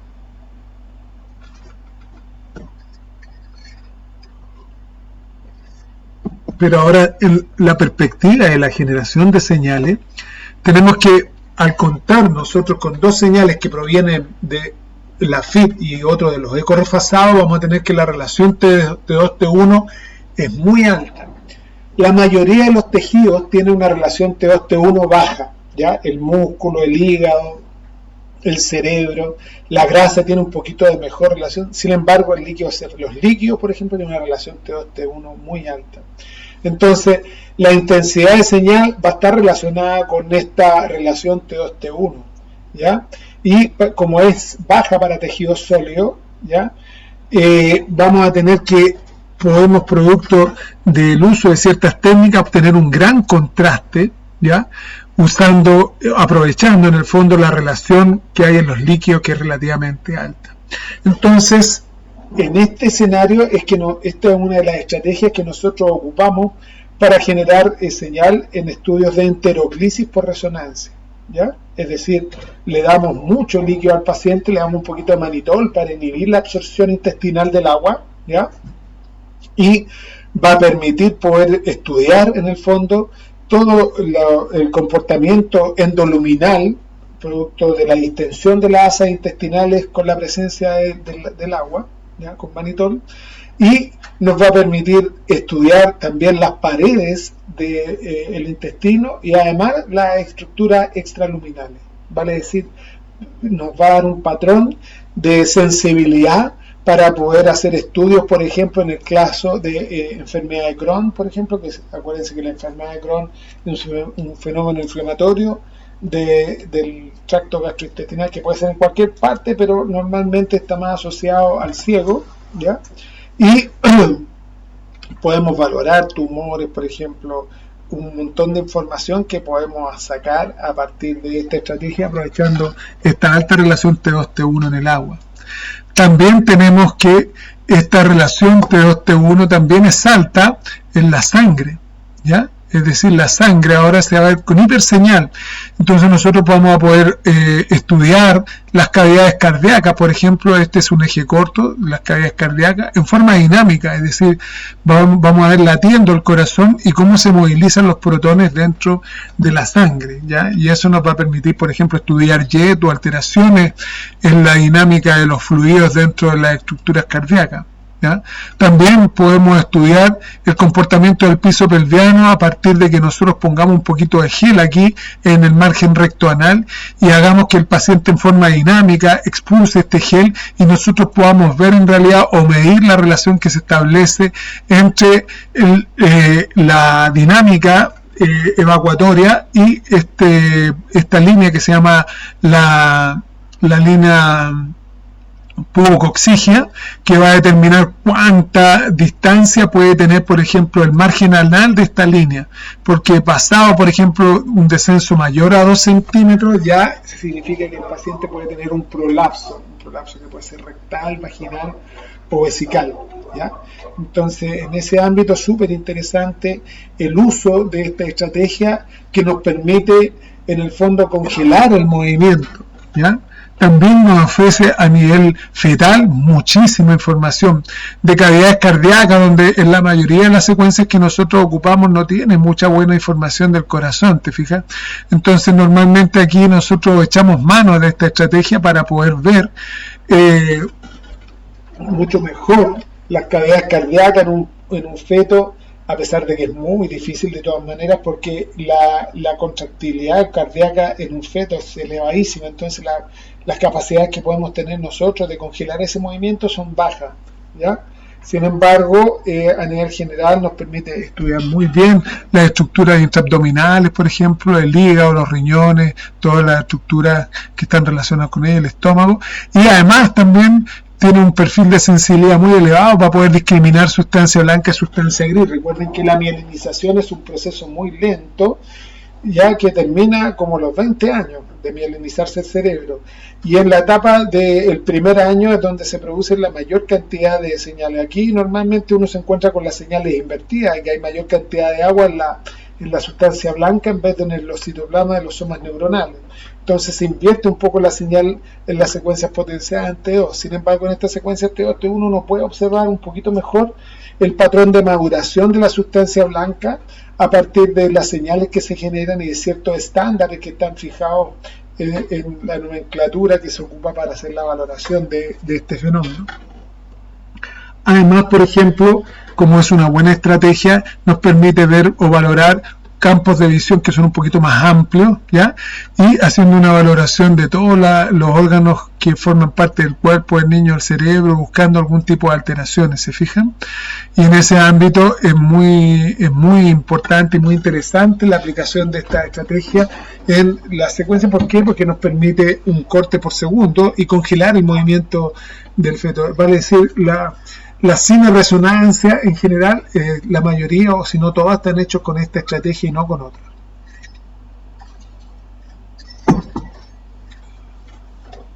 Tenemos además entonces algunas secuencias que se llaman, que son las mismas, las balanceadas, que también iguales a la anterior en realidad, pero que en este caso combinan múltiples señales, ¿ya? Para generar un eco, ¿ya? O sea, usan una excitación, ¿ya? Que combina múltiples excitaciones, y en una suma de cuadrados es como se genera a la hora de construir el espacio K, es como se genera la construcción o la generación de la señal. Se llaman Sisypheus General Electric, Siemens. Y en el fondo estas son, en vez de usar una señal Truffy, ocupo dos, ¿ya? Se combina un par de adquisiciones Truffy con pulsos de radiofrecuencia diferentes. Sabemos que la secuencia Truffy es muy sensible a la inhomogeneidad del campo.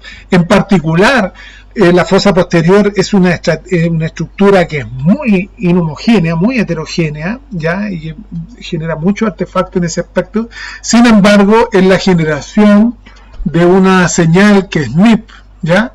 Los errores de fase producto de la inhomogeneidad del campo se anulan a través de un mecanismo matemático de formación del espacio K que se llama una suma de cuadrados, ¿ya? Y esta combinación se forma en el fondo con dos señales trufis independientes que permiten corregir la inhomogeneidad del campo y generar señales de este aspecto, ¿ya? Donde lo que pasa es que aquí lo que está primando es el fenómeno steady state, ¿ya? ¿Por qué? Porque aquí nosotros no podemos reconocer, o de saturación de fondo, el steady state, no podemos reconocer en el fondo las diferencias que se producen entre sustancia blanca y sustancia gris. Se fijan, todo se ve igual, todo el tejido de fondo se ve igual. Sin embargo, podemos ver máximo contraste entre líquido cefalorraquídeo y estructuras tisulares sólidas, ¿ya? Entonces eso nos da un efecto que se llama mielos externográfico, ¿ya? Que nos permite una muy buena resolución espacial, porque nos permite resoluciones que son inferiores incluso al milímetro, ¿ya? Y podemos ahí, por ejemplo, en esta reconstrucción MIP, ¿ya? Ver parte de del vestíbulo de los canales semicirculares en el oído interno, ¿ya? Está fuertemente potenciada en T2 estrella, vale decir, es un T2 pesado, ¿ya? Y permite ver el líquido cefalorraquídeo entonces hiperintenso en relación al resto de todos los demás tejidos que se ven hipointensos en el patrón de la señal. Ahora, estas son secuencias que son tridimensionales, son secuencias 3D, ¿ya? Y entonces tenemos que considerar de que la combinación, además de las señales, aumenta en forma significativa los tiempos de exploración. Aquí nos enfrentamos a tiempos de exploración que van de 3 a 5 minutos, nunca menos.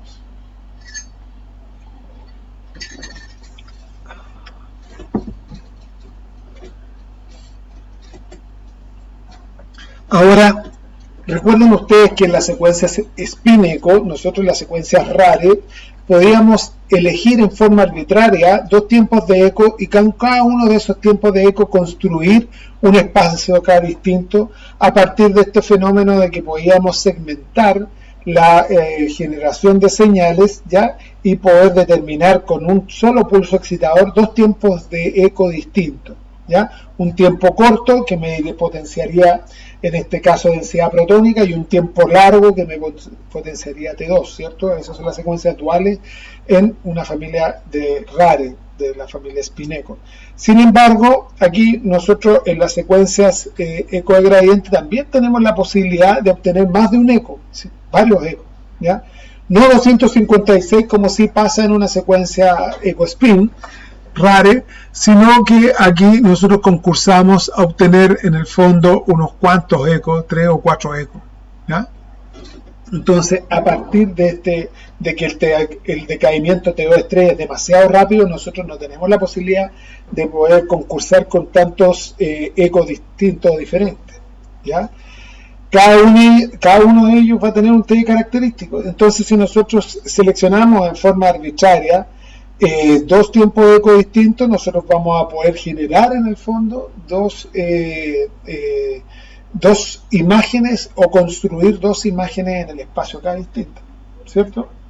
Y en este caso más aún, porque en este caso vamos a tener una señal que proviene de la FIT, más los ecos remanentes que se superponen a la FIT, y otra a los ecos remanentes que se van a superponer antes del próximo TR, que son los ecos spin y ecoestimulados que están relacionados con los ecos remanentes, ¿ya?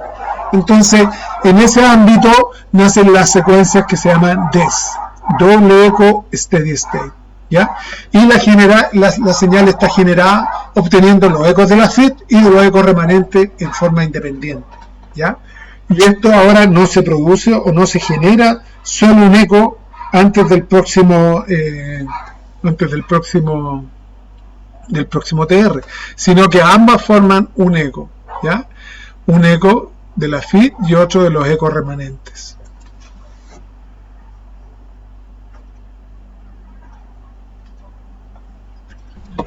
Entonces, esta combinación de señales que vienen de la FIT y los ecos remanentes, el eco que viene de la FIT se llama FISP y el de los ecos remanentes se llama PSIF, y combina ambos perfiles píxel a píxel, ¿ya?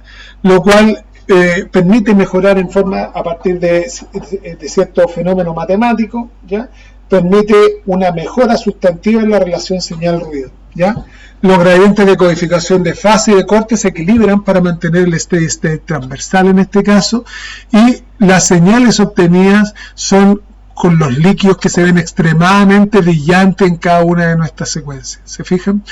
¿Ya? Eso permite, el hueso se ve hipointenso producto de que la señal T2 estrella, las heterogeneidades de los septos óseos ahí metidos entre medio, generan artefactos de susceptibilidad y matan un poco la señal. Y recordemos que la señal de la grasa ya es inherentemente baja en las potenciaciones T2 estrella, ¿ya?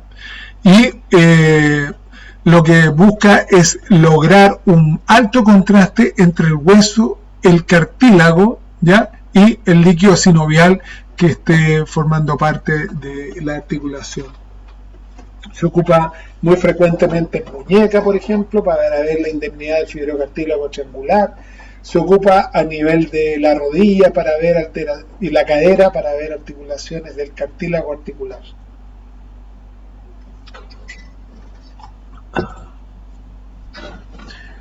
Las imágenes están potenciadas en T2 estrella y en ellas vemos un gran contraste entre el líquido y el cartílago. Vemos aquí cómo ha ido mejorando en forma sustantiva la técnica. Aquí tenemos la secuencia Flash, ¿se acuerdan? Flash, eco de gradiente incoherente, que trataban de poder generar señales T2 también a partir de la manipulación del TRT y el flip angle. Tenemos las señales FISP, ¿ya? Que están determinadas solo por el refase de la FIT y los ecos remanentes. Y tenemos estas imágenes que son de los ecos remanentes y la FIT ya en forma independiente y que se integran en una señal permitiendo una muy buena señal. ¿Se fijan? Aquí lo tenemos a nivel de tobillo, a nivel de muñeca, a nivel de rodilla, y también podemos encontrarlo a nivel de cómo se llama, de cadera, eventualmente. Recordemos que hablamos recién de las secuencias dentro y fuera de fase, ¿cierto? En particular, las secuencias dentro y fuera de fase se caracterizaban en el fondo porque la frecuencia precesional de la grasa, ¿ya? Y del agua eran distintas, ¿ya? ¿Por qué? Porque el entorno electrónico, ¿ya? de la grasa era distinta al entorno electrónico del agua. Entonces, la frecuencia precesional ahora de ellas, de ambas, generarían entonces que la señal que provendría de la grasa, ¿ya? Sería una señal con una mayor amplitud porque tiene una frecuencia precesional más baja, y la del agua, que es el agua que encontramos en los órganos, sería una secuencia con una amplitud menor pero con una frecuencia mayor. En ese ámbito, como hay una diferencia entre las frecuencias precesionales, ¿ya? Esta diferencia tiene una magnitud y es de 3,4 partes por millón, ¿ya? Eso quiere decir que entre agua y grasa, en el fondo, la diferencia entre una y otra en términos de Hertz es de alrededor de 224 Hz, pero acuérdense que estamos hablando de un equipo de 1,5 Tesla que tiene 63 MHz, millones de ciclos por segundo. La diferencia entre ambos es de 220 y tantos, no más que eso. Entonces, ojo con eso, darle un valor importante. Y la posición espacial que se le asigna a lo largo de la dirección de la codificación de frecuencia, en general es en base a la frecuencia precesional del agua, ¿ya? No de la grasa, porque la que estamos codificando son señales de agua, y eso va a producir un desplazamiento, ¿no?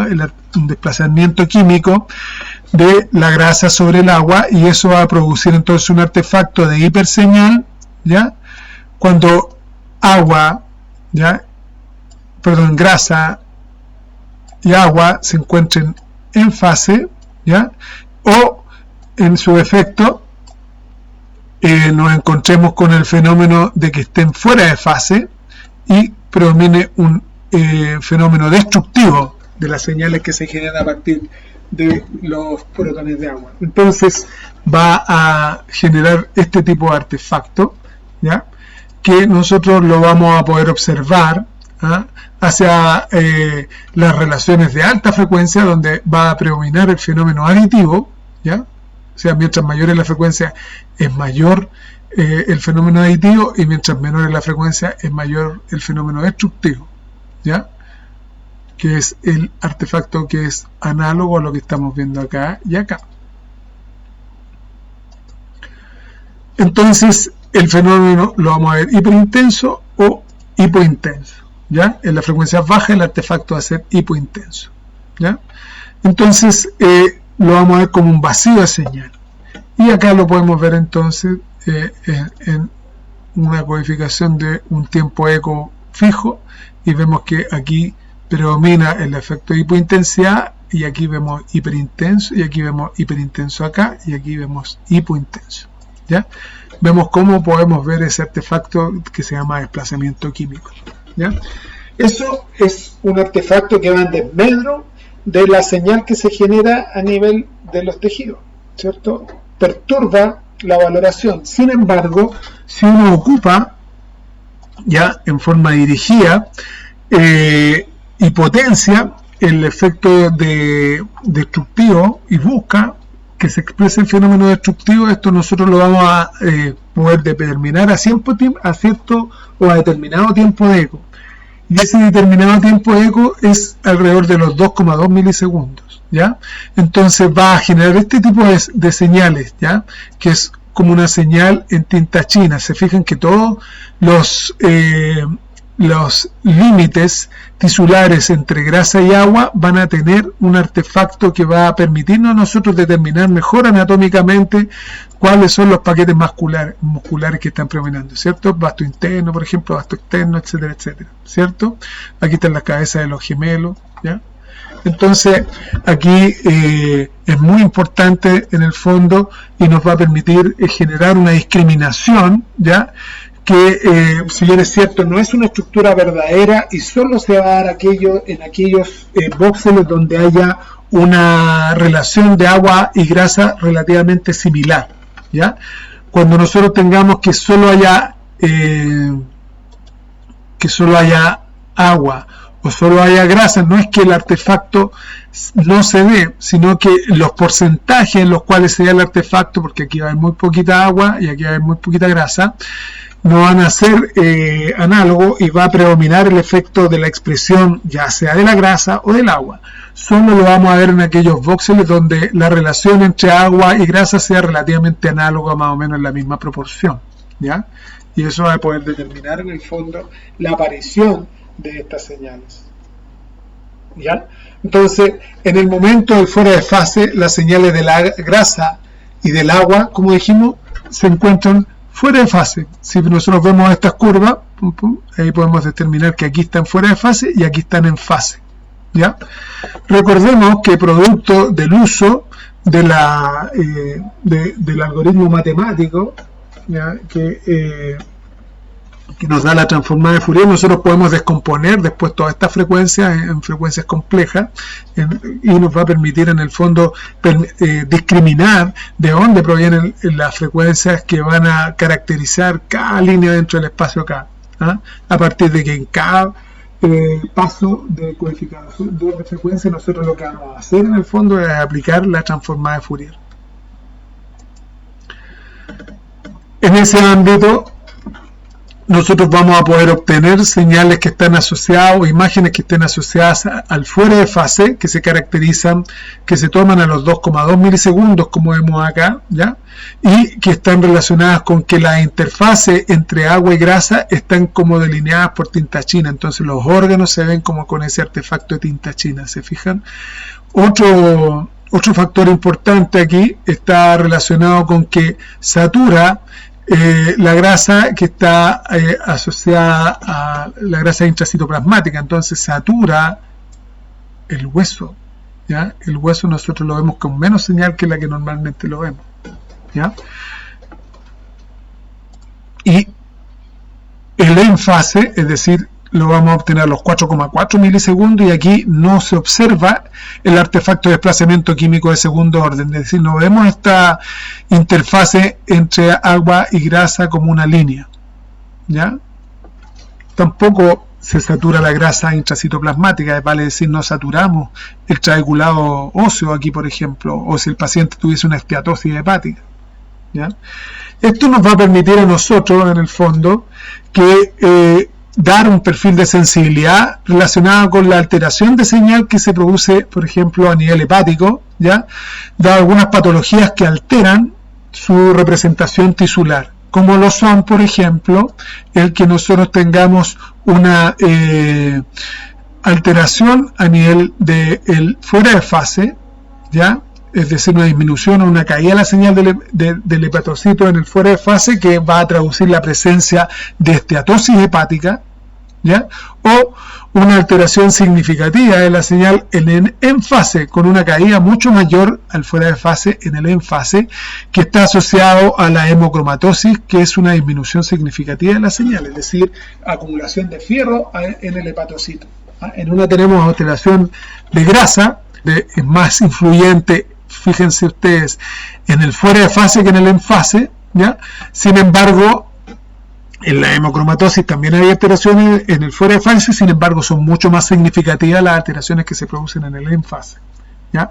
Es así entonces que nosotros vamos a poder discriminar en el fondo la presencia de algunas alteraciones, por ejemplo, como son el adenoma suprarrenal, porque es una lesión que es rica en lípidos, por ende cuando uno la valora en el fuera de fase ya hace prácticamente el diagnóstico diferencial producto de la caída en la señal que sufre en el fuera de fase.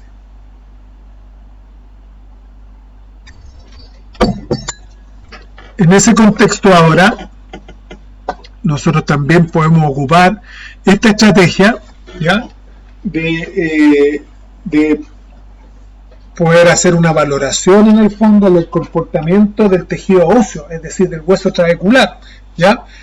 Y nos va a permitir tener mayor sensibilidad a lesiones que generen sustitución del trabeculado óseo, es decir, de la médula ósea amarilla, ¿ya? ¿Por qué?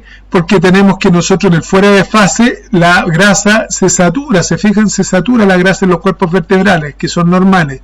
Sin embargo, hay aquellos donde haya, por ejemplo, una lesión metastásica, son lesiones que ocupan la médula ósea y sustituyen la médula ósea amarilla, por ende esta caída de señal que nosotros podríamos observar en el fuera de fase ya no la tenemos y nos va a permitir generar una buena discriminación de lesiones tumorales que a veces no son tan eficientes, por ejemplo, como aquí en el T2, ¿ya? Esto corresponde a una metástasis ósea en el parénquima de la vértebra.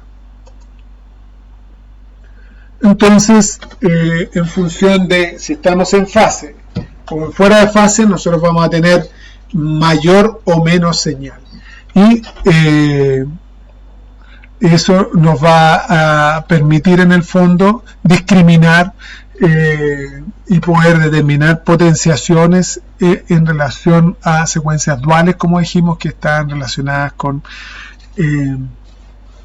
este fenómeno, ¿ya? De asociarlo a una secuencia ecogradiente incoherente, ¿ya? Con ¿cómo se llama? Esta potenciación que hacemos en abdomen.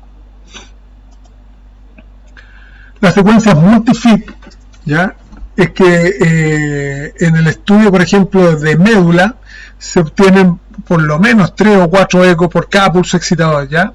Y estas se consideran en forma individual y se combinan para crear una sola imagen, ¿ya? En busca de disminuir este artefacto de outflow que teníamos a nivel de los tejidos del líquido cefalorraquídeo en el espacio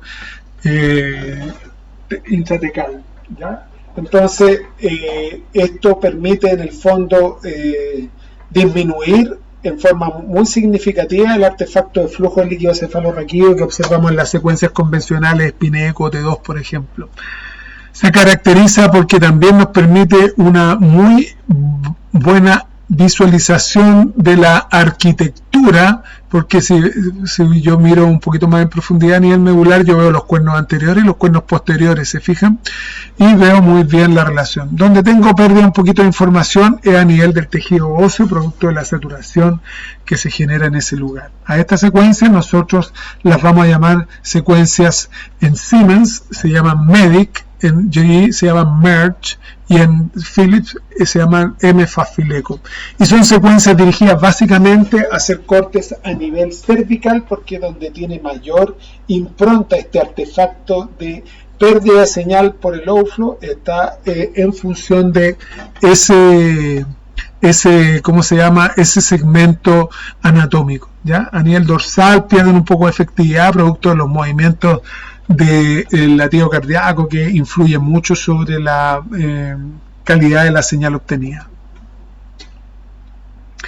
La secuencia de susceptibilidad ahora es una estrategia que se ha ido imponiendo lentamente ahora en los cambios, a partir de que la secuencia de eco de gradiente nos permiten estudiar los cambios de susceptibilidad que tienen los distintos tejidos, ¿ya?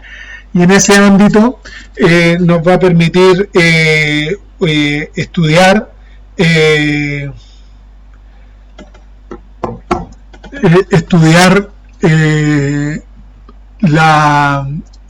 exacerbar las alteraciones de susceptibilidad de las, ¿cómo se llama?, de las secuencias que nos permiten hacer una valoración de la presencia de sangre, por ejemplo, o alguna otra patología que genere alteraciones de susceptibilidad.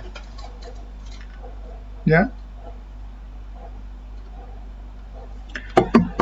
Busca en el fondo doblar la relación señal-ruido, ¿ya? Es una secuencia básicamente 3D incoherente que combina los datos ahora de magnitud y de fase. Más adelante vamos a estudiar nosotros, cuando estudiemos en la clase de señales, que nosotros tenemos tantos señales de magnitud, que son las señales en el fondo del aspecto que tiene la imagen cuando nosotros desde el punto de vista analógico observamos una estructura y la vemos desde el punto de vista anatómico, o de los cambios de fase que se generan dentro de esa estructura en el minuto de generar las señales. Estas se conocen como Swan en General Electric y como Swiss en Siemens. Y lo que uno obtiene entonces es una imagen de Swiss o de magnitud, ¿ya? Una imagen de fase que corresponde a los cambios de fase que están relacionados con la imagen, con el plano de la imagen, una señal de máxima intensidad de proyección y una señal aditiva de mínima intensidad de proyección. ¿Qué hace esto? Que nosotros a través de esta secuencia podemos obtener mucha mayor sensibilidad, por ejemplo, a la presencia de cadenoma. Aquí vemos en esta secuencia de cogradiente clásica que hay hartos cadenomas, sí, estamos de acuerdo, tiene muy buena sensibilidad, pero vemos que la secuencia de susceptibilidad magnética es mucho más eficaz en la valoración. Además sirve como valora el comportamiento de la deoximoglobina en el lecho vascular venoso, ¿ya? Podemos ver mucho mejor, por ejemplo, en la embarazada, fenómenos de congestión venosa. Acuérdense que en las embarazadas baja mucho la movilidad de la sangre a nivel de que se va moviendo dentro de los vasos. Entonces también hay un fenómeno que nos permite ser mucho mejor expresado con esta secuencia.